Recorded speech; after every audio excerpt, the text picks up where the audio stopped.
મહેસાણાથી સમાચાર મળ્યા છે કે આંબલી આસણ સ્ટેશન પંચાયત ઓફિસ ખાતે 15મી ઓગસ્ટના દિવસે સરકારશ્રીના આદેશ મુજબ ગામ સભાનું આયોજન કરવામાં આવ્યું હતું। જિલ્લા પંચાયતના અધિકારીએ ગામજનોને સોલાર પદ્ધતિનો વધુ ઉપયોગ કરવા અપીલ કરી વીજળી બચાવીને રાષ્ટ્ર સેવામાં યોગદાન આપવા જણાવ્યું છે।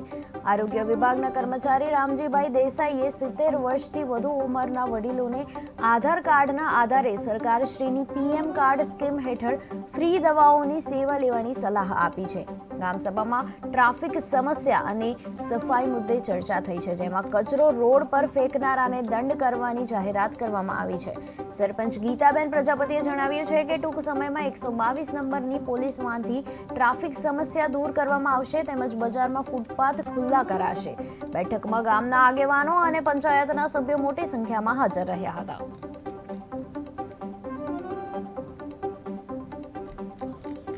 મફતલાલ પ્રજાપતિ એક સામાજિક કાર્યકર તરીકે આજની જે આંબલી આસણ સ્ટેશન વિસ્તારની પંચાયતના અંદર જે ગ્રામસભા યોજવામાં આવી એના અંદર સરકારશ્રીના દ્વારા સોલર રૂપટોપ પદ્ધતિ માટેની એક યોજનાઓના માર્ગદર્શન રૂપે આજ પંચાયત આંબલી આસણ સ્ટેશન પંચાયતના અંદર ગ્રામસભામાં જે અધિકારી જિલ્લા પંચાયતમાંથી આવ્યા હતા એમને એક માર્ગદર્શન આપ્યું। અને બીજું તો આંબલી આસણ સ્ટેશનના અંદર જે રજૂઆત લોકોની હતી કે ભાઈ ટ્રાફિકના માટે, તો ટ્રાફિક માટે આપણે ગુજરાત સરકારે આપણને આંબલી આસણ સ્ટેશન પંચાયતને એક 122 નંબરની ગાડી જે આવે છે, જે ટ્રાફિક માટેની ગાડી છે, એ ગાડીને આપણને ફાળવી છે અને એનો પોઈન્ટ આપણે અંબાજી મંદિરે રાખ્યો છે। તો ભવિષ્યમાં 15 ઓગસ્ટ પછી કહેલું હતું સરકારમાંથી કે ભાઈ હવે ભવિષ્યમાં એટલે અઠવાડિયાની અંદર કદાચ એ ગાડી આવી જશે, તો એ ગાડી આવ્યા પછી લગભગ સદંતર ટ્રાફિકનો એક જે છે બજારની અંદર એ બિલકુલ પ્રશ્ન હલ થઈ જશે।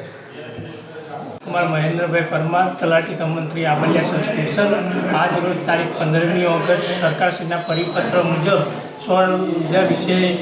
ગ્રામસભા યોજવામાં આવી હતી, જેના અનુસંધાને ગ્રામજનોને સૌર ઉર્જા વિશે માહિતી આપવામાં આવી,